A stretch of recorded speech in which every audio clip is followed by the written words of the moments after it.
व्यास के श्रीमद् भागवतम प्रथम स्कंद अध्याय त्रयोदश धृतराष्ट्र द्वारा गृह त्याग श्लोक संख्या 48 अनुवाद एवं तात्पर्य कृष्ण कृपा मूर्ति श्री श्रीमद्वै चरणारविंद भक्तिवेदांत स्वामी प्रभुपाद द्वारा तद इदं भगवान राजन एक आत्मात्मनां स्तोत्रिक अंतरोनंतरो भाति पश्य तम माययोरुधा ततः अतः इदं ये अभिव्यक्ति भगवान श्री भगवान राजन हे राजन एक अद्वितीय आत्मा परमात्मा आत्मनाम अपनी शक्तियों से स्वदृक गुणों में अपने ही जैसा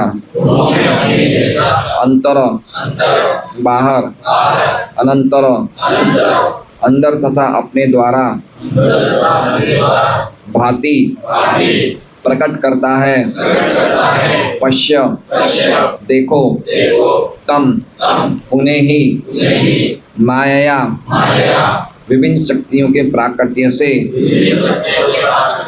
पुरुधा अनेक प्रतीत होता है। ये श्लोक थोड़ा सा समझना बहुत ज़रूरी है हमें, अगर हम वास्तव से भगवान से प्रेम में गिरना चाहते हैं। प्रेम में गिरना चाहते हैं मतलब समझ रहे हैं, इंग्लिश में बोलते हैं फॉल इन लव, है ना। तो अगर वास्तव में हमें भगवान से प्रेम करना है तो इस श्लोक को जानना बहुत इंपॉर्टेंट है। बहुत ही अद्भुत श्लोक है ये। अनुवाद। अतएव हे राजन, तुम्हें एकमात्र परमेश्वर को देखना चाहिए जो अद्वितीय है और जो विभिन्न शक्तियों से साक्षात प्रकट होते हैं और अंदर तथा बाहर दोनों जगह हैं। ओम अज्ञानतिमिरान्धस्य ज्ञानाञ्जनशलाकया चक्षुरुन्मिलितं येन तस्मै श्रीगुरुवे नमः। नाम श्रेष्ठं मनुमपि शचीपुत्रमत्र स्वरूपं रूपं तस्याग्रह गुरुपुरीं मातुरीं गोष्ठवाटीं राधाकुण्डं गिरिवरमहो राधिका माधवाशां प्राप्तो यस्य कृपया श्रीगुरुं तन्नतोऽस्मि। वन्देऽहं श्रीगुरोः श्रीयुतः पदकमलं श्रीगुरुं वैष्णवांश्च श्रीरूपं साग्रजातं सहगणरघुनाथान्वितं तं सजीवं साद्वैतं सावधूतं परिजनसहितं कृष्ण चैतन्य देवं श्री राधा कृष्ण पादान सहगण ललिता श्री विशाखान्वितांश्च। गुरु वैष्णव भगवान की स्मरण हय विघ्न विनाशन अनायास हय निज वांछित पूरण। हरे कृष्णा कृष्णा कृष्णा हरे हरे हरे राम राम राम हरे हरे। सभी भक्तों का स्वागत है श्रीमद् भागवतम क्लास में। तो कल हमने श्लोक पढ़ा कि किस प्रकार नारद जी महाराज युधिष्ठिर को ये बताना चाहते कि आप धृतराष्ट्र का निर्वाह कैसे होगा उसकी चिंता मत करिए, क्योंकि भगवान ने सभी की जीविकाओं की व्यवस्था पूर्ण करी है। तो सभी की जीविका भगवान व्यवस्था करते हैं, जैसे हमने कल के श्लोक में देखा। अहस्तानि सहस्तानाम अपदानि चतुष्पदाम फल्गुनी तत्र महताम जीवो जीवस्य जीवनम। तो इसको कैसे समझना चाहिए कि छोटी मछली बड़ी मछली का शिकार है, छोटा जीव बड़े जीव का शिकार है। मतलब हमने देखा जिसके हाथ नहीं है वो हाथ वाले का शिकार है, जिसके पैर नहीं है पैर वाले का शिकार है। उस श्रेणी में भी जो हल्का व्यक्ति है फल्गुनी तत्र महताम वो बड़े व्यक्ति का शिकार है। तो इसी प्रकार से जीवो जीवस्य जीवनम, एक जीव दूसरे जीव का जीवन है। ये भगवान की व्यवस्था है। ये किनकी व्यवस्था है? ये भगवान की व्यवस्था है। इस प्रकार से भगवान व्यवस्था करते हैं भौतिक जगतों की। तो अब क्या कह रहे हैं? तद मतलब इसलिए। तद का अर्थ क्या हो गया? इसलिए। किस लिए? कि पिछले श्लोक में हमने भगवान की व्यवस्था देखी। पिछले श्लोक में हमने दो चीज़ें देखी। एक तो हम उस जगत में देख रहे हैं कि सब कुछ अलग अलग लोग कैसे एक दूसरे को हिंसात्मक तरीके से खा के अपना जीवन चला रहे हैं। ठीक है, कैसे ना कैसे, जैसे हम लोग भी अनाज खाते हैं या कुछ ना कुछ खाते हैं तो कुछ ना कुछ थोड़ी बहुत हिंसा पेड़ों को वृक्षों कुछ ना कुछ तरीके से हम भी पहुंचाते हैं। कोई ना कोई हिंसा पहुंचा रहा है कहीं ना कहीं। ठीक है, तो जीवो जीवस्य जीवनम, ये भगवान की व्यवस्था है। इसलिए, इसलिए मतलब तद, तद मतलब क्या हो गया, इसलिए, समझ रहे हैं। अतएव, अतएव तद, फिर क्या है, शब्द क्या है, तद के बाद क्या शब्द है मुकेश जी, इदम। देखिए सामने, देखिए बोर्ड पे क्या है, इदम। इदम मतलब ये जो मैंने तुम्हें पिछले श्लोक में ये जगत की पिक्चर बताई, समझ रहे हैं। पिछले श्लोक में क्या बताया, एक पिक्चर बताई नारद जी ने कि कैसे ये जगत में लोग एक दूसरे का मार के निर्वाह कर रहे हैं, ठीक है। अहस्तानाम सहस्तानाम, इदम मतलब समझ, इदम मतलब ये मैंने तुम्हें जगत की एक पिक्चर, या फिर समझ सकते हैं कि ये जगत का अभिव्यक्त रूप, अभिव्यक्त रूप मतलब समझ रहे हैं क्या लिखा है प्रभुपाद जी ने मीनिंग में, ये अभिव्यक्ति, अभिव्यक्ति मतलब समझ रहे हैं, जो हमें दिख रहा है। अभिव्यक्ति का अर्थ क्या हो गया, जो हमें प्रकट होके, प्रकट हुआ हुआ दिख रहा है। क्या दिख रहा है हमें, ये जगत दिख रहा है, इसलिए जगत, इसलिए समझ गए। इसलिए का अर्थ क्या हो गया, इसलिए क्यों बोला जा रहा है कि पिछला जो मैंने आपको श्लोक कहा था उसमें मैंने जगत की स्थिति बताई है, इसलिए ये जगत, कौन सा जगत, जो व्यक्त हो रखा है, जिसकी स्थिति कैसी है मैंने आपको पिछले श्लोक में बताई। समझ रहे हैं बात को, है। ये जगत क्या है, ये भगवान, ये भगवान ही है, समझ रहे हैं। ये जगत क्या है, भगवान है। और साथ में ये जो सौद्रक शब्द है जो आखिरी में है, सौद्रिक उस लाइन में, मतलब गुणों में भगवान जैसा ही है। मतलब इसका मतलब ये नहीं समझना चाहिए कि अगर ये जगत भगवान जैसा ही है तो भगवान की और कोई, इसके अलावा और कोई सत्ता नहीं है, ऐसा नहीं है। लेकिन गुणों में कैसा है ये जगत, तद इदम भगवान, भगवान के बाद सौद्रक ले लीजिए, सौद्रक शब्द बाद में है, पहले ले लीजिए। तो इसलिए ये अभिव्यक्ति या ये जगत जो है भगवान जैसा ही है, गुणों में उनके जैसा ही है, समझ रहे हैं। सौद्रिक का मतलब क्या हो गया, गुणों में, क्या लिख रहे हैं प्रभुपाद जी, सौद्रिक का मतलब गुणों में अपने ही जैसा। देखा आपने। तो इसलिए ये भौतिक अभिव्यक्ति जिसमें बिना हाथ वाले लोग भी हैं, हाथ वाले भी हैं, बिना पैर वाले भी हैं, पैर वाले भी हैं, जो प्रकार के मैंने पूरी जगत की आपको ये मैंने अभिव्यक्ति बताई पिछले श्लोक में, ये क्या है, ये गुणों में भगवान जैसा ही है ये जगत।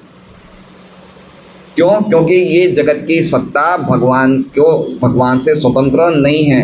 इस जगत की सत्ता किस पे आधारित है, भगवान पे आधारित है। तो कोई चीज अगर भगवान पे आधारित होगी तो भगवान ही हुई ना, एक तरह से देखा जाए तो, है ना। जिसकी कोई शक्ति होती है तो वो शक्ति जिसकी होती है, तो वो शक्ति और शक्तिमान में कोई भेद होता है क्या, नहीं होता है। समझ रहे हैं बात को। दूध से क्या बनता है, छाछ भी बनती है, दही भी बनता है, घी भी बनता है, मट्ठा भी बनता है। किससे बन रहा है, दूध से। तो दूध से वो उनका संबंध है नहीं है, उसका आधार क्या है, दूध के बिना तो उनकी कोई सत्ता ही नहीं है। सफेद बादलों का आधार क्या है, सफेद बादलों का आधार क्या है, सूर्य। सूर्य से ही बादल बनते हैं, है ना। सूर्य से ही बादल बनते हैं। जो सफेद बादल चमकते हैं वो सूर्य की रोशनी के कारण ही चमकते हैं, ठीक है। तो उसी प्रकार से ये जगत जो है, जो हम देख रहे हैं, ये और कुछ नहीं है, ये भगवान ही है। भगवान ही है मतलब भगवान जैसा ही है। क्यों, क्योंकि इनका आधार क्या है, भगवान। इसलिए कह रहे हैं गुणों में भगवान जैसा ही है ये। बहुत बहुत ही वंडरफुल श्लोक है अगर आप समझेंगे।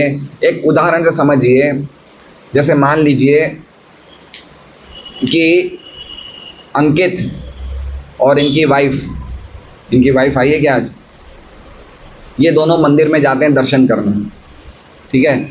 और मंदिर में बहुत भीड़ है, बहुत ज़्यादा भीड़ है मंदिर में, और इतने हजारों लोग आए हुए हैं, चप्पलें सब पड़ी हुई है। इन्होंने अपनी चप्पलें दोनों ने उतारी, मंदिर में दर्शन करने गए, और मंदिर से बाहर जब आए तो अंकित को तो अपनी चप्पल मिल गई और अंकिता को अपनी चप्पल।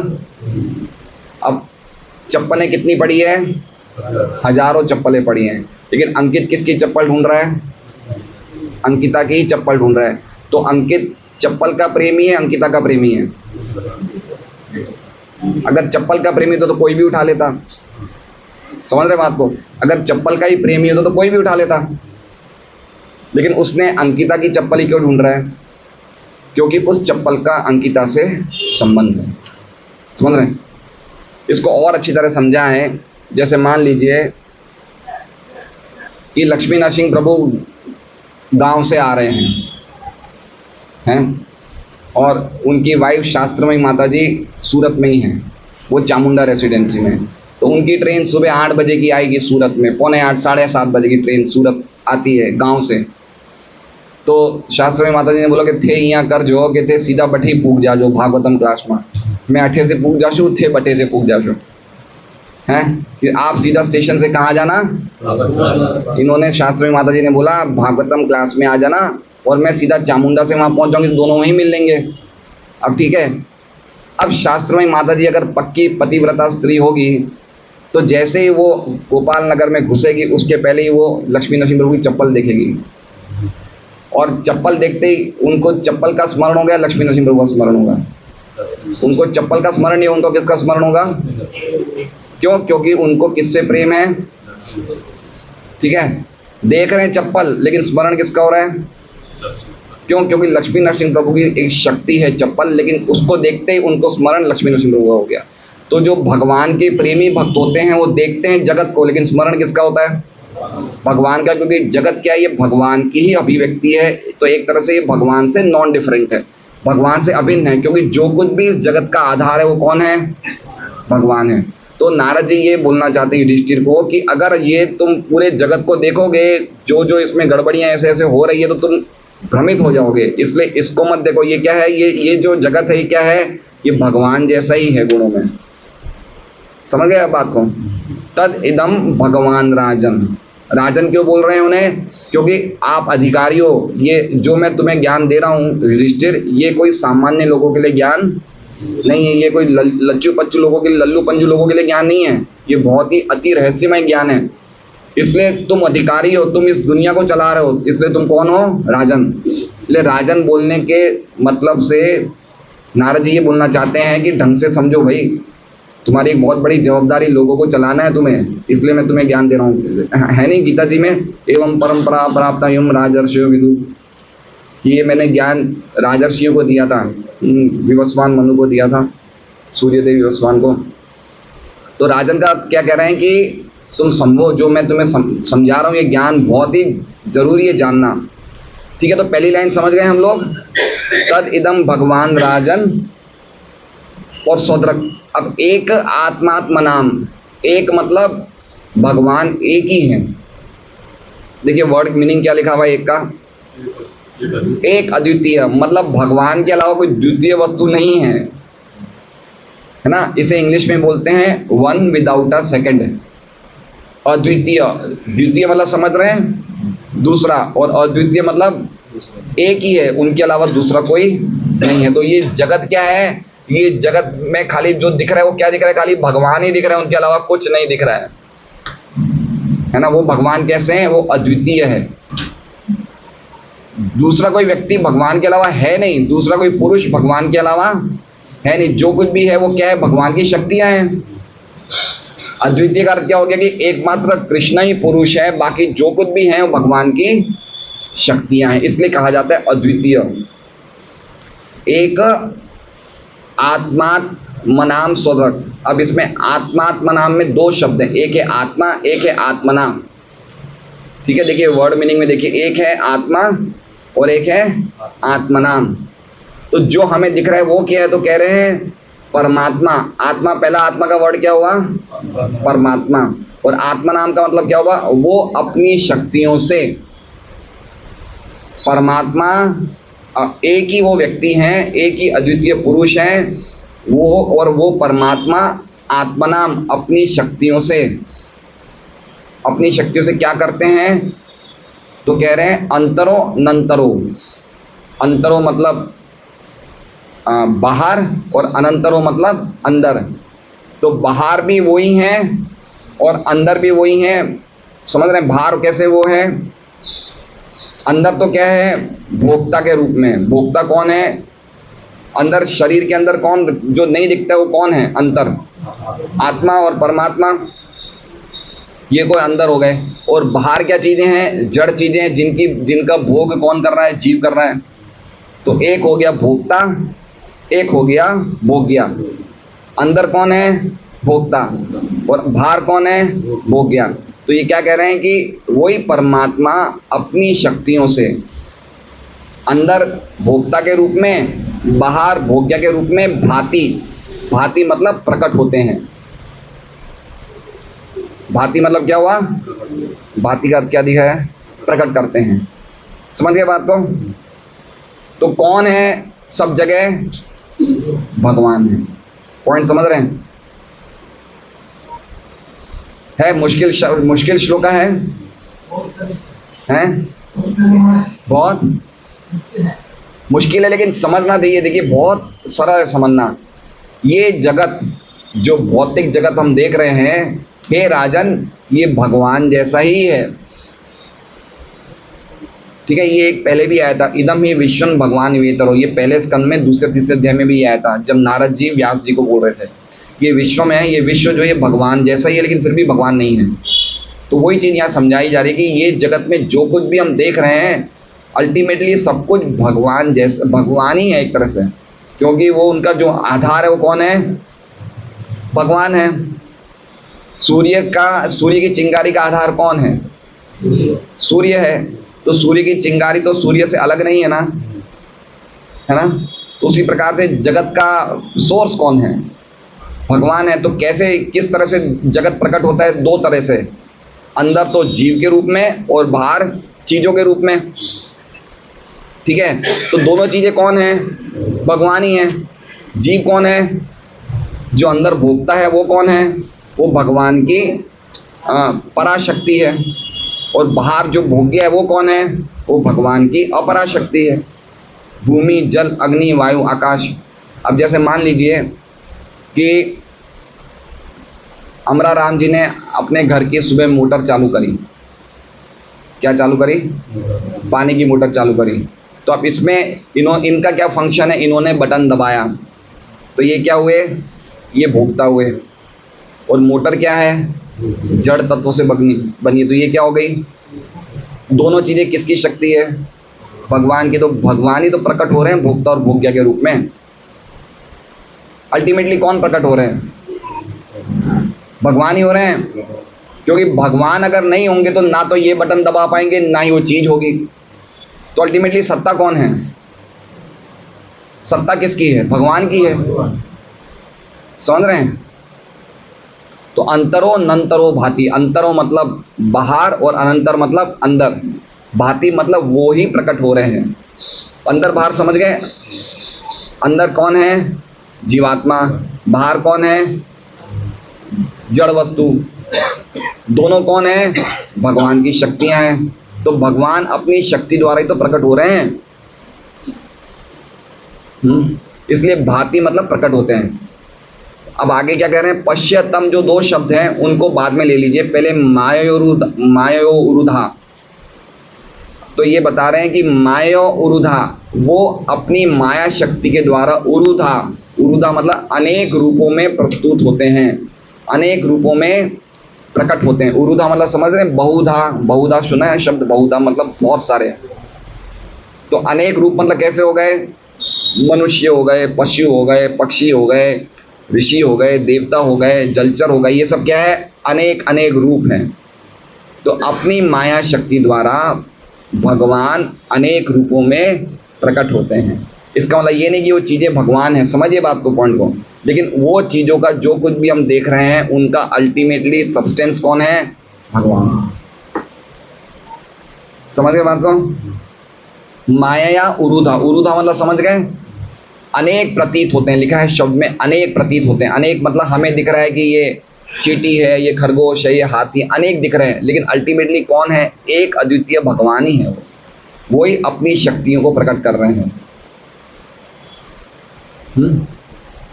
तो इसलिए क्या करो युधिष्ठिर तुम? तो कह रहे हैं तम पश्य, पश्यतम। पश्य मतलब देखो, तम मतलब क्या हुआ? उनको देखो, किनको देखो? वो भगवान को ही देखो। तुम जगत को देखोगे छोटा बड़ा, ये उसको खा रहा है, ये उसको खा रहा है, तो तुम फंस जाओगे। तो किसको देखो? तुम भगवान को ही देखो। तुम समझ रहे बात को? देखिए, भौतिक जगत में जब हम आते हैं तो भगवान से अपना संबंध भूल के आते हैं, ठीक है? तो अब भौतिक जगत में हम भगवान की शक्तियों के बीच में घिर गए हैं। तो अब उन शक्तियों के द्वारा भगवान को पहचानो। पॉइंट ये कहना चाहते हैं, उन शक्तियों के द्वारा। आध्यात्मिक जगत में तो हमारा नेचुरल संबंध होता है, हम भगवान को नहीं भूलते, लेकिन भौतिक जगत में हम भगवान से भूले बिछड़े हैं। तो जो भगवान की शक्तियां हैं, उन शक्तियों को देख के भगवान को पहचानो। इसलिए जगत को आप भगवान से अलग देखोगे तो फंस जाओगे। माया किसे बोलते हैं? माया समझ रहे हैं किसे बोलते हैं? वस्तु माया नहीं है। जैसे ये सिद्धांत है मायावादियों का, ब्रह्म सत्य जगन मिथ्या। तो जगत मिथ्या नहीं है, वस्तुएं मिथ्या या माया नहीं है, लेकिन जब हम उन चीजों को भगवान से संबंधित नहीं देखते, वो माया है। समझ गया? जैसे मान लीजिए कि मैं और विजय जी दोनों प्रसाद ले रहे हैं, पास में बैठे हैं, ठीक है? मैं प्रसाद ले रहा हूँ तो मुझे गुलाब जामुन है, तो मैं तो धड़ाधड़ गुलाब जामुन खाए जा रहा हूँ, सब्जियाँ खाए जा रहा हूँ, रोटी खाए जा रहा हूँ, मुझे तो बड़ा टेस्टी लग रहा है। और विजय जी भी खा रहे हैं, लेकिन उनके मन में क्या भावना चल रही है? ये भगवान ने प्रसाद चखा है, ये जो भोग है ये किसने चखे हैं? भगवान ने, और भगवान की कृपा से मुझे मिल रहे हैं, कितने स्वादिष्ट हैं। और मेरे मन में क्या भावना चल रही है? बड़ा टेस्टी, मज़ा आ गया, बड़ा स्वादिष्ट है। दोनों की स्थिति में अंतर है। मैं माया में हूँ और ये माया में नहीं है। क्यों? क्योंकि चीज़ों को ढंग से देख रहे हैं, ये चीज़ वही है। समझ रहे हैं? तो माया का अर्थ क्या होता है? जब हम चीज़ों को भगवान से संबंध में नहीं देखते हैं, वो माया है। दूसरा एग्जाम्पल समझ सकते हैं, जैसे धन है, धन माया नहीं है। मैं जो कमा रहा हूँ वो भी माया नहीं हूँ, लेकिन जब ये धन को मैं ये सोचूंगा ये मेरा धन है, ये मेरे उपभोग के लिए, वो क्या है? वो माया है। लेकिन यही धन अगर मैं भगवान की सेवा में लगा रहा हूँ तो धन माया नहीं, लक्ष्मी है। ये पॉइंट समझ रहे हैं? तो भगवान नारद जी ये बोलना चाहते हैं कि ये जगत को जब आप अपने लिए देखोगे तो ये जगत आपको डरावना प्रतीत होगा और आप माया से घिर जाओगे। लेकिन यही जगत आप भगवान में, ये जगत को भगवान का ये वो मानोगे कि भगवान की शक्ति है ये, तो आप बिल्कुल भी प्रभावित नहीं होगे जगत से। इसलिए आप जगत को मत देखो, आप किसको देखो? तम पश्य। समझ रहे? किसको देखो? पश्यतम, उन्हें देखो। उन्हें देखोगे तो भूलोगे नहीं, लेकिन अगर जगत को देख जाओगे तो सब भूल जाओगे। समझ रहे बात को? इसलिए ये दृष्टि होने के लिए सुबह 3 से 4 बजे उठ के भगवान से रोज इंटरव्यू करना चाहिए। समझ रहे बात को? सुबह सुबह हमारे मन के मोबाइलों को रिचार्ज सुबह कितनी बजे कर लेना चाहिए? जल्दी उठ के। तो हम तम पश्य 24 घंटे तम पश्य करते रहेंगे। लेकिन यही हमारी चार्जिंग कमजोर हुई तो हम दोपहर को ही हमारी बैटरी डाउन हो जाएगी, किसी की 11 बजे डाउन हो जाएगी, किसी 12 बजे। तो पूरे रात के 9-10 बजे तक जब तक हम सोते नहीं, अगर बैटरी रिचार्ज रखनी है तो सुबह सुबह हमें चार्ज कर लेनी चाहिए। इसलिए हमारी दृष्टि हमेशा कैसी रहेगी? तम पश्य, भगवान को देखने की दृष्टि रहेगी। बहुत ही अद्भुत श्लोक है ये, वंडरफुल श्लोक है। किस प्रकार से हर जगह भगवान है, ये सबसे बेस्ट दृष्टि होनी चाहिए। हम सुबह सुबह अपना मॉर्निंग प्रोग्राम करें वो तो है ही है, लेकिन पूरे दिन पर हम कैसे समझें कि हर जगह कैसे भगवान अपनी शक्तियों द्वारा व्याप्त है, वो समझना बहुत जरूरी है। तो समझ गए ये श्लोक अच्छी तरह से? कौन लोग नहीं समझे? कौन लोग समझे? तो अभी कितने लोगों ने दोनों में ही हाथ नहीं उठाया है? श्लोका नो डाउट हार्ड है, लेकिन जो समझ सकता है उसके लिए बहुत इजी है, बहुत इजी है। तो एक बार हम लोग वापस एक श्लोका को रिवाइज करेंगे। इसलिए वो अभिव्यक्ति, भौतिक जगत की अभिव्यक्ति जो मैंने आपको पिछले श्लोक में समझाई थी राजन, उसे आप क्या समझो? उसे गुणों में भगवान जैसा ही समझो। वो ही भगवान अद्वितीय हैं एवं परमात्मा है और अपनी अनेक शक्तियों द्वारा अंदर भी और बाहर भी प्रकट होते हैं, और अपनी माया की शक्तियों के द्वारा या माया की विभिन्न शक्तियों के द्वारा वो ही अलग अलग रूपों में प्रतीत होते हैं। तुम उन्हीं को देखो। ठीक है, अब हम लोग विश्वनाथ चक्रवर्ती ठाकुर की टीका पढ़ेंगे।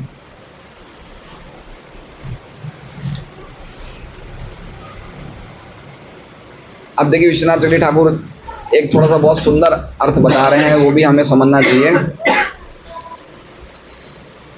आपने पहले तो कहा कि ये जगत भगवान पे वश है, पहले बोला था, 3-4-5-6 श्लोक पहले बोला था ना कि तुम किसी के लिए भी शोक मत करो, हर एक चीज ईश्वर के वश में है। याद है? सबसे 41वां श्लोक है शायद, 40वां 41वां, कि हे राजन, इस जगत में किसी के लिए भी शोक मत करो, क्योंकि सब कुछ किसके वश में है? भगवान के वश में। तो कोई बात विश्वनाथ चक्रवर्ती ठाकुर वापस छेड़ रहे हैं कि पहले तो आपने कहा कि ये जगत भगवान के वश में है, और 2 श्लोक पहले आपने कहा कि ये शरीर काल कर्म और गुण के वश में है। पढ़ा, ये भी हमने पढ़ा था ना कि जो शरीर काल कर्म और गुण के अधीन है वो खुद की रक्षा भी नहीं कर सकता है। तो पहले तो आपने कहा भगवान के वश में पूरा जगत है, फिर आपने कहा ये शरीर जो है किसके जगत वश में है? तो आपने ऐसा क्यों नहीं बोला कि शरीर भी भगवान के वश में? ऐसा क्यों बोला कि काल कर्म और गुण के वश में है? समझ रहे हैं बात को? विश्वनाथ चक्रवर्ती ठाकुर खुद ही क्वेश्चन पूछने वाले बन जाते हैं और खुद ही आंसर देते हैं। तो ऐसा क्यों नहीं कहा? तो इसके जवाब में श्लोक नारद जी बोल रहे हैं, ये सही बात है, क्योंकि सभी कुछ भगवान है। काल कर्म गुण जो कुछ भी है वो क्या है? सभी कुछ भगवान है। क्यों? क्योंकि भगवान की शक्तियों से ही कर्म और काल प्रकट होते हैं। मतलब ऐसा नहीं कि कर्म ही भगवान है, समझिए बात को। कर्म और काल कैसे प्रकट होते हैं? भगवान की शक्तियों के प्रभाव से। इसलिए बोलने का अर्थ है कि अगर काल कर्म गुण भी बोला है तो काल कर्म गुण भी तभी काम करेंगे जब भगवान दृष्टिपात करेंगे। आप कर्म अच्छे कर रहे हो, हम बोलते हैं कर्म अच्छे करोगे तो फल अच्छा मिलेगा, लेकिन फल तो देने वाला कोई होगा नहीं होगा।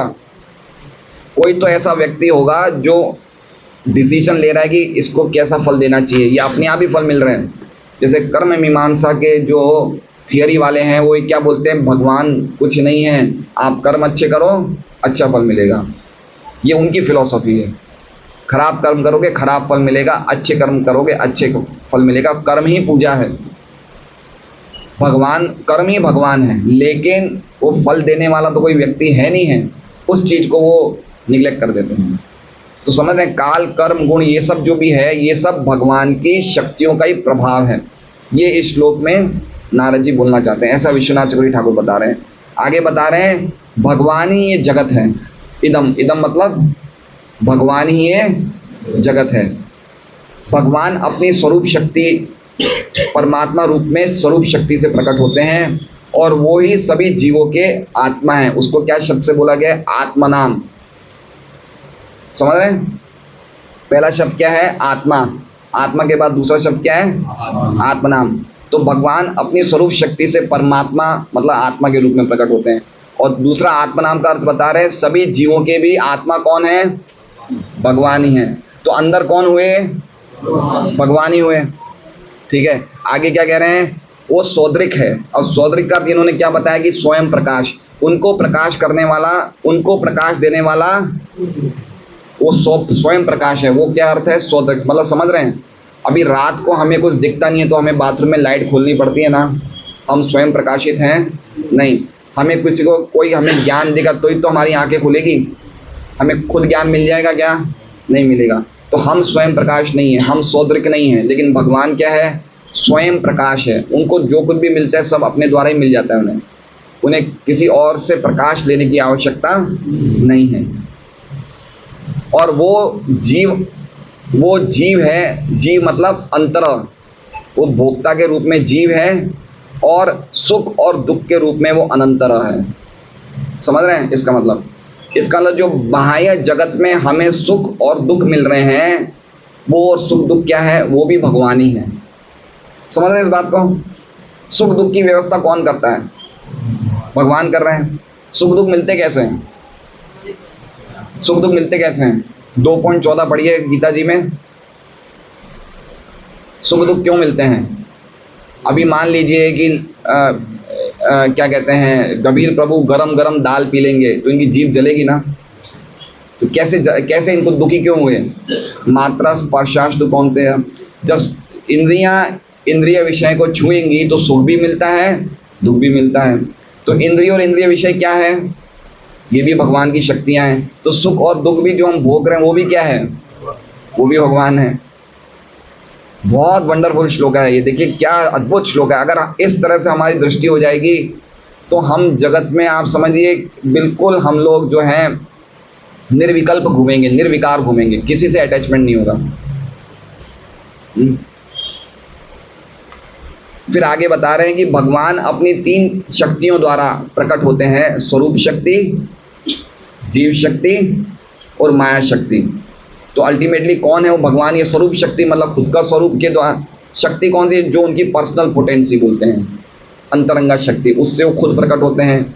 जीव शक्ति से जीवों को प्रकट करते हैं और माया शक्ति से पूरे जगत को, अलग अलग शरीरों को प्रकट करते हैं। तो है तो एक ही भगवान, लेकिन अलग अलग रूपों में प्रकट होते हैं। इसलिए कहा गया है उरुधा। उरुधा मतलब समझ, उरु मतलब बहुत सारे, जैसे देवता, पशु, ये सब अपनी माया शक्ति के द्वारा प्रकट होते हैं। इसलिए अल्टीमेटली तुम इन सब चीजों को मत देखो, तुम किसको देखो? तुम भगवान को ही देखो। पॉइंट समझ रहे हैं बात को? भगवान को देखो मतलब भगवान क्या चाहते वो समझो तुम। जैसे मान लीजिए कि अगर मैं महेंद्र जी के घर जाऊं तो कुछ देर तो महेंद्र जी मुझे पानी वानी पिलाएंगे, फिर मेरे से क्या पूछेंगे?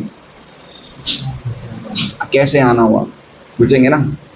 तो भगवान इस जगत में आ रहे हैं तो आपका आना कैसे हुआ?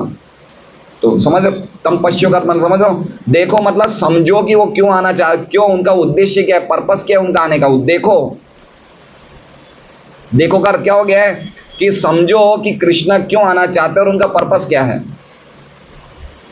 ये देखो, नहीं कि छोटे मोटे सास बहू के, बेटी माँ बेटी के झगड़े में, वो चक्करों में मत लगो कि आज मुझे 1 रोटी कम मिल गई प्रसाद में, ऐसे चक्करों में पड़े। इसके लिए नहीं यार, ये देखोगे तो तुम माया में फंस जाओगे। तुम खाली उसको देखो जिसने इस जगत को बनाया है और तुम उसका कारण क्या है वो देखो। पश्चातम मतलब समझ रहे हो? बहुत ऊंची बात बताए हैं ये कि तुम छोटे मोटे कारणों में देखोगे तो फंस जाओगे। अब हम तात्पर्य पढ़ते हैं। मेरे हिसाब से मोटा मोटी कुछ तो थोड़ा बहुत तो हमें लाइट हुई होगी। आज क्या है प्रसाद में? खिचड़ी हो तो अच्छा है, सब लोग की ब्राइट वापिस, इस्कॉन की फेमस खिचड़ी। तात्पर्य, पूर्ण पुरुषोत्तम भगवान अद्वितीय है, किंतु वह अपनी विभिन्न शक्तियों के द्वारा स्वयं प्रकट होते हैं क्योंकि वे स्वभाव से आनंदमय है। अब पहली बात समझ गए, अद्वितीय मतलब समझ रहे हैं? अद्वितीय का अर्थ क्या समझा था हमने लक्ष्मी नरसिंह प्रभु? अद्वितीय का अर्थ क्या है? जिनके अलावा कोई दूसरा व्यक्ति है ही नहीं, वो एक ही व्यक्ति है। तो हमें ये सब क्यों दिख रहा है? क्योंकि वह अपनी विभिन्न शक्तियों के द्वारा प्रकट हो रहे हैं, स्वयं ही प्रकट हो रहे हैं। जैसे हमें इतने सारे लोग दिख रहे हैं, हमें जगत दिख रहा है, मेट्रो रेल ट्रेन मेट्रो के ब्रिजेस बन रहे हैं, ये सब क्या है? आप समझिए कि ये रोड है, ये रोड के लिए, मेट्रो ट्रेन के लिए ये बन रहे, ब्रिज बन रहे हैं। तो ब्रिज शब्द कहाँ से आया? ब्रिज शब्द कहाँ से आया? ये तो हमने निर्माण किया है। मेट्रो शब्द कहाँ से आया? ये हमने निर्माण किया। रोड शब्द क्या से आया? ये हमने निर्माण किया। लेकिन है क्या? वो तो शक्ति है। नाम तो हम दे रहे हैं कि इसे सीमेंट बोलते हैं, इसे पीओपी बोलते हैं, इसे ये बोलते हैं, नाम तो हमने दिए हैं। नाम वाला जगत तो हमने बनाया, लेकिन अल्टीमेटली वो है क्या? भगवान की शक्ति है, और जिसकी शक्ति है वो उसी से अभिन्न है। सूर्य की शक्ति, सूर्य की चिंगारे हैं तो सूर्य से अभिन्न है। तो क्या कह रहे हैं? वह है तो वो एक ही व्यक्ति है, तो अद्वितीय, किंतु वह अपनी विभिन्न शक्तियों के द्वारा स्वयं प्रकट हो रहे हैं। प्रकट वही हो रहे हैं, दूसरा कोई प्रकट नहीं हो रहा है। इसका मतलब हम भगवान हैं, हम आत्मा हैं। अगर वही प्रकट हो रहे तो हम कौन हैं? हम आत्मा हैं, परमात्मा हैं? हम आत्मा हैं। मान लीजिए इस रूम में अभी 50 लोग हैं, तो ये 50 आत्मा है या एक आत्मा है? हैं? 50 आत्मा है और 50 परमात्मा है, एक परमात्मा है। चलो पहली सीढ़ी तो पार करी आपने। तो एक ही परमात्मा अलग अलग तरीके से प्रकट हो रहा है। इसका मतलब ये नहीं कि आत्मा परमात्मा होगी, इसका मतलब ये नहीं है, क्योंकि हम भगवान के सनातन अंश हैं, है ना। लेकिन हमारी सबकी क्वालिटी एक ही है, आप समझ रहे हैं? हम सबकी क्वालिटी एक ही, हम भगवान के नित्य स्वरूप हैं, हम भगवान के अंश हैं। अभी हमारा स्वभाव या हमारा ये चेहरा मुखड़ा ये सब अलग अलग होगा, लेकिन अल्टीमेटली हम सब आत्मा है। तो उस तरह से देखा जाए तो हम एक ही हैं, क्योंकि हम बाई कॉन्स्टिट्यूशन गुणात्मक रूप से तो एक ही हैं। लेकिन इसका मतलब ये नहीं कि हम सब एक हैं, हम सब अलग अलग हैं, हम सबके अलग अलग व्यक्तित्व हैं, हम सबकी अलग अलग पहचान है। लेकिन कहने का मतलब कि हम सब आत्माएं जो हैं वो भगवान की शक्तियां हैं, इसलिए भगवान ही अपनी शक्तियों के द्वारा प्रकट हो रहे हैं। हार्ड है ये सब्जेक्ट मैटर समझना, लेकिन बहुत इजी है अगर हम समझ गए तो। किंतु वे अपनी विभिन्न शक्तियों के द्वारा स्वयं प्रकट होते हैं, क्योंकि वे स्वभाव से क्यों कर रहे हैं भाई, इतना सब क्यों कर रहे हैं? क्योंकि स्वभाव से आनंदमय हैं। ये समझ रहे हैं आनंदमय का अर्थ क्या हो गया? आनंदमय का अर्थ मतलब उनको आनंद चाहिए, आनंदमय है वो। जैसे मान लीजिए कि अरविंद जी दुकान से आज जल्दी आ जाएंगे, शाम को 8 बजे। कितनी बजे दुकान से आ जाएंगे? और जब ये रात को घर पे पहुंचते हैं 8 बजे वाटिका में, तो ये देखते हैं कि प्रतीची माता जी सो रहे हैं। क्या कर रहे हैं? जो उनका रोज सोने का टाइम कितनी बजे का है? 10 बजे का। आज कितनी बजे सो गए? 8 बजे। अब अरविंद जी को बहुत सारी बातें करनी है, तो क्या करेंगे? अरे भाई उठो, ये कोई टाइम थोड़ी है सोने का, उठ जाओ, पहले बातें तो कर लो ना। हर एक व्यक्ति जब दुकान से या फैक्ट्री से या नौकरी से घर जाता है, उससे कुछ बातें करने के लिए कोई चाहिए ना आदमी। भाई मुझे सुनो तो सही, मैं बहुत सारा मसाला लाया हूँ दिन भर का, तुम तो सो गई हो, उठो जरा उठो, क्या करो, कुछ लाओ बना के कुछ बातें करेंगे नहीं करेंगे? क्यों? क्योंकि हमें आनंद चाहिए, है ना। हमें कोई व्यक्ति चाहिए जिससे हम बात करें, जगत बनाएं। कोई अभी मान लीजिए ये जैसे ये रंजीत बैठा है, इसको पता है कि शादी करने में झमेला, फिर भी करेगा नहीं करेगा? शादी करेगा नहीं करेगा? हंस रहा है, करेगा। क्यों करेगा? शादी में झमेला है, लेकिन फिर भी बीवी आएगी, बच्चे आएंगे, घर बनाएंगे, तो एक वैरायटी में आनंद है, ठीक है। तो भगवान क्या है? स्वभाव से आनंद में। तो भगवान क्या करते हैं? अपनी माया शक्ति को अवेकन करते हैं। उठो, अब सृष्टि का टाइम आ गया है। क्या बोलते हैं? उठ जाओ। माया जो भगवान के महाविष्णु के पेट में सो रही होती है सुप्त अवस्था में, और जिनके अंदर हम सब सो रहे होते हैं, तो भगवान क्या करते हैं? काफी करोड़ों सालों से सृष्टि बनाई नहीं, तो उठ जाओ। तो भगवान क्या करते हैं? उनको उठाते हैं अपनी आंखों के द्वारा। क्यों? क्योंकि जगत बनाना चाहते हैं। क्यों बनाना चाहते हैं? क्योंकि हम जैसे मूर्ख जीवों को चांस देना चाहते हैं कि अब तुम मेरी तरफ उन्मुख हो जाओ। समझ रहे हैं? भगवान को कोई जरूरत नहीं है सृष्टि लीला करने की, ये क्रिएशन करने की इच्छा भगवान की खाली एकमात्र है कि हमें चांस दिया जाए कि अब तो तुम मेरी तरफ बढ़ो। इसलिए भगवान बार बार क्रिएशन करते हैं, टाइमली। करोड़ों साल बाद क्रिएशन किया, फिर नष्ट कर दिया, फिर करोड़ों साल बाद फिर किया। क्यों? क्योंकि हम लोग जो माया शक्ति के अंदर सो रहे हैं, करोड़ों साल बाद हमें वापस उठाया जाए कि अब तुम मेरी तरफ आगे बढ़ो। तो यद्यपि भगवान आनंदमय हैं, लेकिन फिर भी हमारे लिए चिंता करते हैं और हमारे लिए ही सृष्टि बनाते हैं। एक और चांस दिया जाता है कि अब तुम मेरी तरफ आगे बढ़ो। समझ रहे हैं बात को? तो इसलिए बता रहे हैं क्योंकि वे स्वभाव से आनंदमय हैं। तो ये बात समझ गए कि भगवान माया शक्ति को अवेकन कर रहे हैं, क्योंकि जब सब कुछ विनाश हो जाता है तो भगवान की माया शक्ति भी कुछ समय के लिए डोरमेंट अवस्था में या सुप्त अवस्था में पड़ी रहती है। तो जैसे एक पति अपनी पत्नी को उठाता है कि भाई उठो मेरे से बात करो, तो उसी प्रकार से भगवान अपनी माया शक्ति को उठाते हैं कि उठो, अब क्रिएशन करो, अब सृष्टि बनाओ। उठाने का काम करते हैं भगवान। बिना भगवान के उठाए माया नहीं उठ सकती है, ठीक है। वंडरफुल श्लोक है ये, प्रभुपाद जी के तात्पर्य अद्भुत है। सभी जीव भी उनकी तटस्थता शक्ति के प्राकट्य हैं। अब ये भगवान बता रहे कि अंदर कौन है? जीव है। हमने बोला ना अंदर कौन है? भोक्ता मतलब जीव। अब प्रभुपाद जी बता रहे कि सभी जीव जो हैं उनकी तटस्थता शक्ति के प्राकट्य। तटस्थता मतलब समझ गए? जो प्रकृति, जो भगवान की शक्तियां तट पे स्थित है। तट मतलब इस साइड पानी है, इस साइड मिट्टी है, तट पे स्थित है। तो हम लोग कहाँ पे स्थित है? हम तट पे स्थित है। क्यों? क्योंकि इस साइड भौतिक शक्ति है, इस साइड भगवान की अंतरंगा शक्ति है। हम चाहे तो पानी में चले जाएं, हम चाहे तो मिट्टी में रहें, ज़मीन पे रहें, ये हमारी इच्छा है। तो हमें क्या कहा जाता है? तटस्थ शक्ति। तटस्थ शक्ति किसकी है? भगवान की। तो भगवान की हम शक्ति हैं, इसलिए गुणों में भगवान के समान हैं। गुणों में तो भगवान के समान ही हुए ना, क्योंकि हम भगवान की शक्ति है। समझ रहे बात को? अगर मान लीजिए लायक सिंह जी शिकंजी का ग्लास पी रहे हैं और मनु 1 चम्मच शिकंजी पी रहा है, तो गुणों में तो स्वाद तो एक ही आएगा ना, शिकंजी का स्वाद तो वही आएगा। क्वांटिटी मनु की कम है, क्योंकि इसे मिला नहीं, इसने सेवा करी नहीं, इसलिए 1 चम्मच मिला। लायक सिंह को पूरा ग्लास मिल गया। समझ रहे हैं? नहीं समझ रहे हैं? क्वालिटी तो वही है, टेस्ट तो वही है शिकंजी का, चाहे इनको ग्लास मिला और इनको चम्मच मिले। उसी प्रकार से क्वालिटी के हिसाब से हम भगवान से एक ही हैं, क्योंकि हम भगवान की शक्ति हैं, है ना। और श्री भगवान की बहिरंगा तथा अंतरंगी शक्तियों के अंदर तथा बाहर दोनों ही जगह असंख्य जीव हैं। ठीक है, अंतरंगा शक्ति में भी बहुत सारे जीव हैं और बहिरंगा शक्ति में भी बहुत सारे जीव हैं। बहिरंगा मतलब समझ रहे हैं? जो ये हम लोग कौन सी शक्ति में अभी हैं? हम लोग बहिरंगा शक्ति। बहिरंगा शक्ति मतलब माया शक्ति, जो इस जगत को बना रही है। यहाँ भी असंख्य जीव है। अभी आप मान लीजिए इस दीवार को तोड़ेंगे, अंदर से ईंट निकालेंगे तो ईंट में से भी जीव निकल आएंगे, असंख्य जीव। और इसी प्रकार से जो भगवान की अंतरंगा शक्ति है, उसमें भी कितने जीव है? असंख्य जीव है। हम रोज असंख्य जीवों का, हम लोग अंतरंगा शक्ति के असंख्य जीवों की हम गुणगान करते हैं रोज। अंतरंगा शक्ति में जो असंख्य जीव है उनका हम गुणगान करते हैं रोज।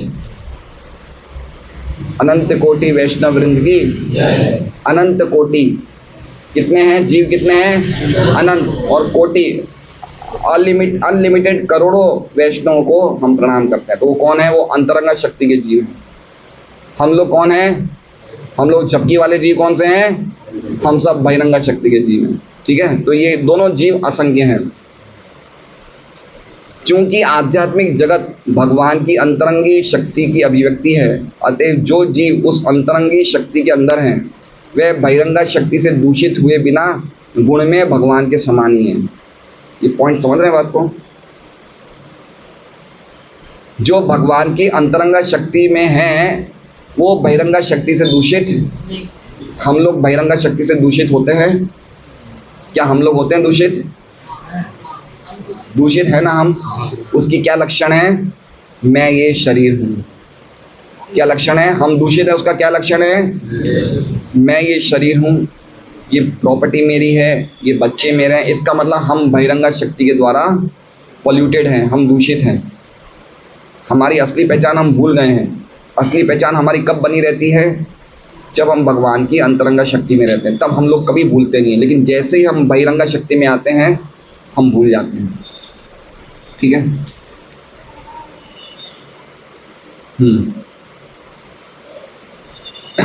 जीव श्री भगवान से गुणों में एक होकर भी भौतिक जगत के कल्मश के कारण विकृत रूप में दिखता है। विकृत रूप मतलब समझ रहे हैं? विकृत रूप मतलब अभी हमारा रूप क्या है? विकृत है। और भगवान की जब हम अंतरंगा शक्ति में, तो हमारा रूप क्या होता है? सुंदर होता है। एक गाना है ना, तू कितनी सुंदर है, वो है ना गाना। तो समझ रहे हैं बात को? अभी हम लोग सुंदर, अभी हम लोग कौन है? विकृत है। हमारा रूप कैसा है? विकृत। विकृत मतलब समझ रहे हैं? विकृत मतलब समझ रहे हैं? मुंह से बदबू आना, कान से मवाद निकलना, सब तरीके से अभी हमारा सत्यानाश हो गया एक तरह समझिए। ये हमारा ओरिजिनल रूप नहीं है। क्यों? क्योंकि हम भौतिक शक्ति के द्वारा दूषित हो गए और जिसके कारण हम अपने आप को शरीर समझ रहे हैं। इसलिए जो अभी हमारी पहचान है, 40-50 साल में बाल सफ़ेद हो जाना, बुढ़ापा आ जाना, ये सब क्या है? ये हमारी विकृति है। ये हमारा ओरिजिनल रूप नहीं है, विकृत है। विकृत मतलब समझ रहे हैं? जैसे मान लीजिए कि पेड़, आप नदी की छाया, नदी के तट पे एक पेड़ को देखते हैं और वो पेड़ की छाया जब नदी में दिखते तो पेड़ कैसा लगेगा? हिलता हुआ लगेगा। ओरिजिनल पेड़ कहाँ है? तट पे। उसका विकृत रूप कौन सा है? पानी में। तो उस तरह से ओरिजिनल हमारा स्वरूप कहाँ है? भगवान के धाम में। अभी हमारा क्या रूप हो गया है? विकृत हो गया है। क्यों? क्योंकि हम पानी में आ गए, मतलब भौतिक शक्ति में आ गए। इसलिए हम लोग कांप रहे हिल रहे हैं। कांप रहे हिलने का मतलब निराशा, शोक, ये सब क्या है? ये कांपना हो गया। हमें कुछ हो नहीं रहा है लेकिन हमें लग रहा है हमें हो रहा है। सुख और दुख हमें नहीं आ रहा है लेकिन हमें क्या लग रहा है? हम सुखी, हम दुखी हैं। ये विकृत रूप है, ये समझिए बात को। अतः उसे भौतिक जगत में तथाकथित सुख तथा दुख का अनुभव होता है। देखिए क्या लिखा हुआ है? तथाकथित। उसको सुख नहीं मिल रहा है, ना तो उसे सुख मिल रहा है ना दुख मिल रहा है ना। व्यक्ति शोक कर रहा है, दुख कर रहा है, ये एक तरह से भगवान के सामने वो कंप्लेन कर रहा है। समझ रहे हैं बात को? जब व्यक्ति शोक में होता है या निराशा में होता है या दुख में होता है तो इसका मतलब क्या होगा कि भगवान की व्यवस्था से उसे संतुष्टि। अब मान लीजिए कि महेंद्र जी का बेटा है, दिन भर चुपचाप बैठा रहे घर में, परेशान रहे, निराश रहे, तो महेंद्र जी को क्या लगेगा? अच्छा लगेगा, खराब लगेगा? खराब लगेगा। उसको बेटा तुम खुश हो, खाओ पियो, मौज करो, तुम ऐसे क्यों बैठे रहते हो? तो उस तरह से भगवान क्या कहते हैं? क्यों शोक कर रहे हो भाई? ये निराशा में बैठे हो शोक? अरे ऐसा तो नहीं होना चाहिए। ज्ञान क्यों दिया जा रहा है हमें? शोक दूर करो भाई अपना। समझ रहे हैं? तथाकथित सुख, हमें कुछ हो ही नहीं रहा है और हम समझ रहे हैं हमें सुख मिल रहा है। मुझे करोड़ों रुपए मिल गया, हम सुखी हो गए, लेकिन आपको क्या मिला? आप तो असंगो ही हम पुरुष, आप तो आत्मा हो, आप तो किसी के साथ संग ही नहीं करते हो। और कोई बोलता है मेरा इतना नुकसान हो गया, मेरा घर नुकसान हो गया, मेरा ये नुकसान हो गया। आपका क्या गया? आप तो आत्मा हो। तो तथाकथित सुख या दुख मतलब वो सुख और दुख किस पे एक्ट कर रहे हैं? मन पे। आप पे एक्ट नहीं कर रहे हैं, लेकिन आपने मन को क्या कर रखा है? गला लगा रखा है। आपने मन को क्या कर दिया? एम्ब्रेसिंग किया हुआ है, आलिंगन किया हुआ है। तो आपको लग रहा है सुख दुख मेरे पे आ रहे हैं, लेकिन आ किस पे रहे हैं? सुख दुख का रमण कहाँ होता है? मन में होता है, आत्मा में नहीं होता है। लेकिन हमने मन से अपनी अच्छी पहचान बना रखी है, तो हमें लग रहा है हम पे आ रहा है। इसलिए प्रभुपाद जी क्या लिख रहे हैं? तथाकथित सुख दुख। सुख दुख आप हो नहीं रहे हो, लेकिन आपको लग रहा है कि आप हो रहे हो। क्यों? क्योंकि आपका भी विकृत रूप है, आप बहिरंगा शक्ति द्वारा दूषित हो। अब देखिए वंडरफुल लाइन है, किंतु श्री भगवान, पढ़ा आपने? किंतु श्री भगवान से अंदर तथा बाहर से एक नियमित धारा प्रवाहित होती रहती है, जिससे जीव अपनी पतित अवस्था को सुधार सके। ओह वंडरफुल! देखिए क्या लिखा हुआ है? हमारे इतनी समस्याएं हैं, लेकिन भगवान से एक नियमित धारा प्रवाहित हो रही है। नियमित धारा पता है? एक कॉन्स्टेंटली भगवान बिना रुके हमारा सुधार करने का प्रयास कर रहे हैं। समझ रहे बात को? हमारे इतने तथाकथित सुख दुख के बीच में भी भगवान का एकमात्र एक कांस्टेंट अटेंशन चल रहा है कि ये कैसे ना कैसे मेरी तरफ मुड़े। नियमित धारा मतलब समझ रहे? नियमित मतलब समझिए कि आप पानी की धारा में बहे जा रहे, पानी की धारा चली चल रही है, तो भगवान की तरफ से कृपा की धारा कभी रुकने नहीं है। कांस्टेंट भगवान का एक एक क्षण यही प्रयास चल रहा है कि कैसे ये जीव मेरी तरफ मुड़े।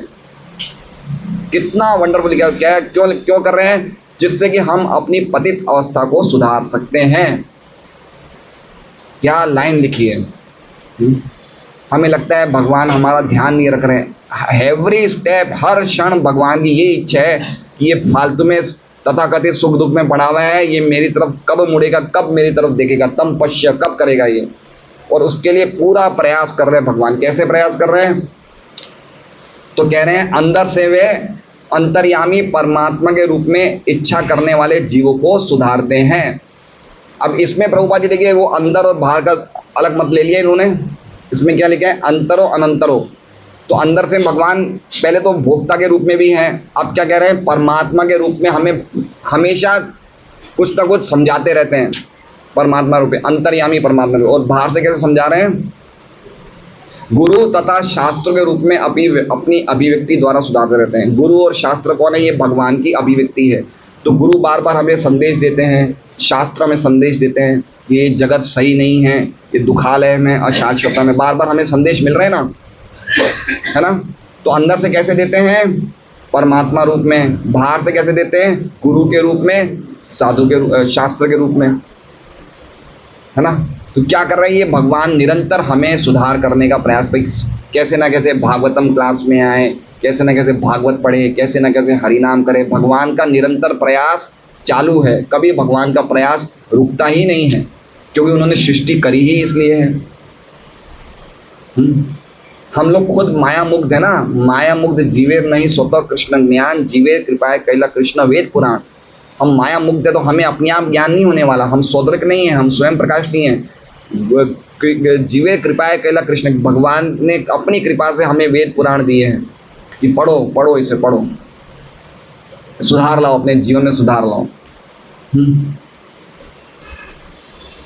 मनुष्य को श्री भगवान की और ही दृष्टि लगानी चाहिए, उसे तथाकथित सुख तथा दुख प्रकट होने पर विचलित नहीं होना चाहिए, अपितु पतितात्मा को सुधार करने के श्री भगवान के बाह्य कार्यों में उनकी सहायता करनी चाहिए। देखिए क्या वंडरफुल लिखा है, क्या लिखा है कि हमारा क्या रोल है वो बताया, भगवान क्या कर रहे हैं वो तो भगवान बता दिया उन्होंने। अब हमारा क्या रोल है कि भगवान के सहायक बन जाओ। क्या बन जाओ?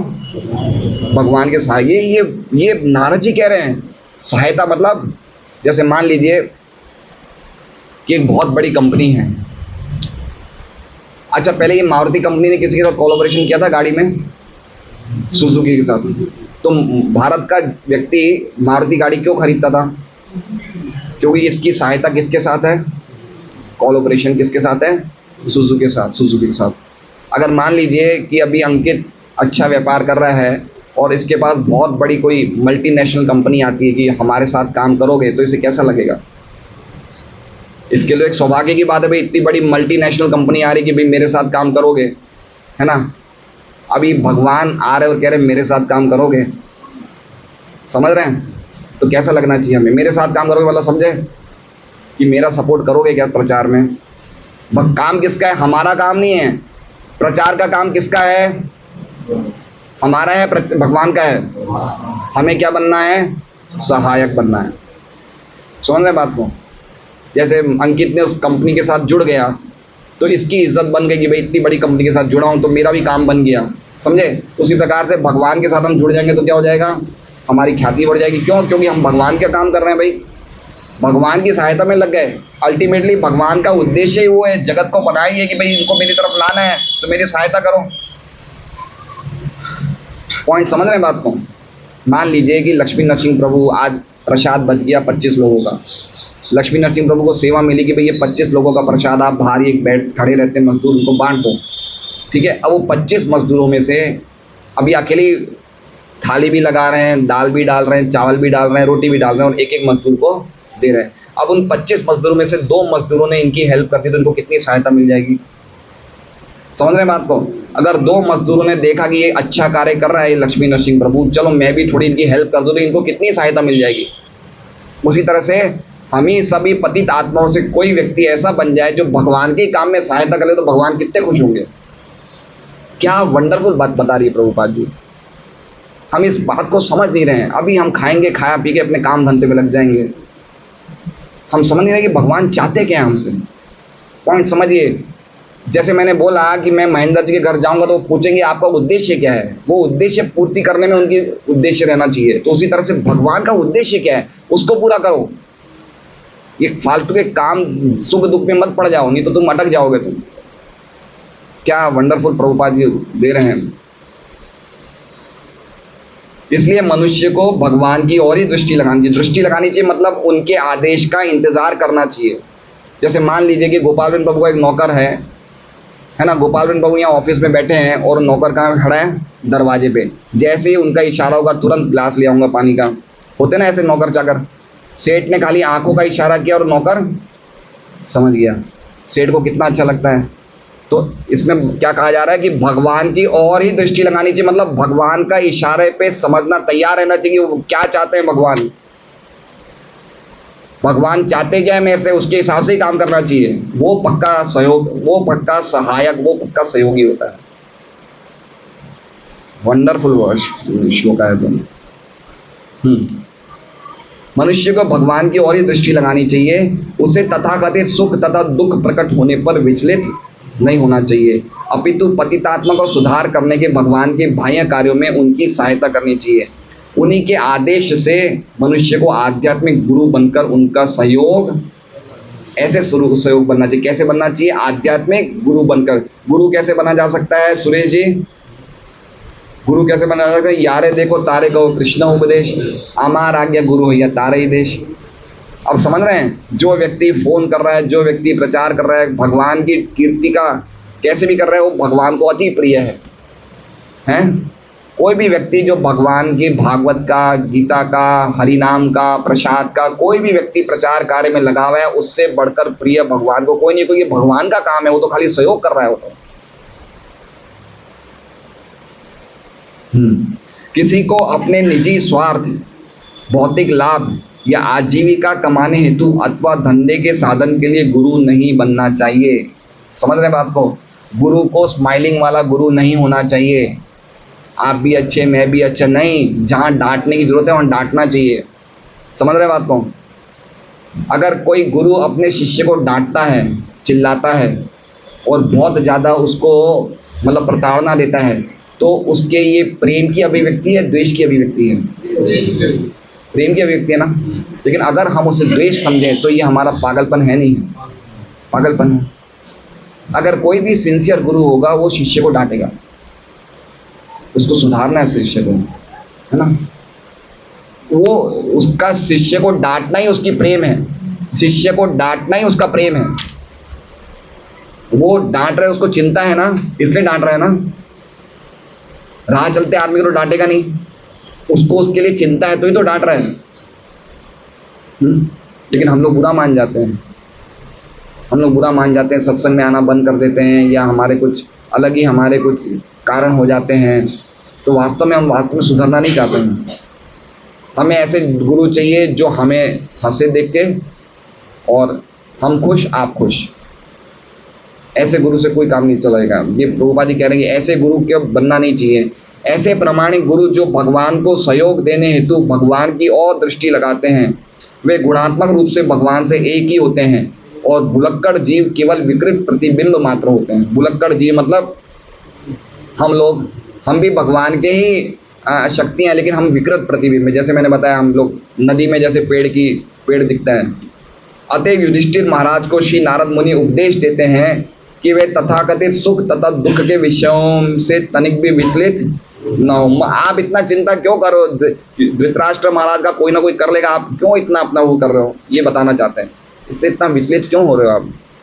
अपितु भगवान के उस ध्येय को पूरा करने हेतु भगवान की ओर देखें, है ना। भगवान का क्या ध्येय है? भगवान की ओर देखें, जिसके लिए भगवान अवतरित हुए हैं। किस लिए अवतरित हुए हैं? यदा यदा ही धर्म की स्थापना करने अवतरित हुए। तो आप उनका उद्देश्य पूरा करो, वो ध्येय पूरा करो। यही उनका मूल कर्तव्य है ना। ये किनका मूल कर्तव्य है? युधिष्ठिर महाराज का। और साथ में हम सबका मूल कर्तव्य क्या है? युधिष्ठिर महाराज को तो ये संदेश इसलिए दिया जा रहा है कि हम सुन सके। युधिष्ठिर महाराज को थोड़ी आवश्यकता थी, हमें बताने के लिए संदेश दिया जा रहा है। तो एक्चुअली मूल कर्तव्य किनका है? हमारा है। क्या अद्भुत श्लोक है ये। हरे कृष्णा। तो हम तीन चीजें समझते हैं इससे कि एक तो भगवान के अलावा और भी कोई सत्ता है ही नहीं। एकमात्र जो सत्ता है वो किनकी है? भगवान की है। ये तो देखना चाहिए पहले। दूसरा क्या देखना चाहिए? कि हम सब भगवान की ही शक्तियां हैं। और तीसरा, हमें भगवान के उद्देश्य को समझ के उसी हिसाब से काम करना चाहिए। हमें समझना चाहिए कि भगवान ने ये जगत बनाया तो उसका उद्देश्य क्या है, पर्पस क्या है, और वो पर्पस को फुलफिल करने में भगवान के सहयोगी बनना चाहिए। ये श्लोक का सार है। अल्टीमेटली जो कुछ भी है भगवान की सत्ता ही है। भगवान की सत्ता के अलावा और कुछ नहीं है। और हम कौन है? हम भी भगवान की सत्ता के अधीन ही है। तो हमारा क्या काम है? भगवान जो चाहते उसमें सहयोग कर दो, बस सिंपल है ये। हरे कृष्णा। श्रीमद् भागवतम की जय। वांछकल्पतरुभ्यश्च कृपा सिंधुभ्यो पतितानां पावनेभ्यो वैष्णवेभ्यो। आज का प्रसाद अंकिता जी की तरफ से है। और अंकिता जी, आप पहली बार आ रहे हैं?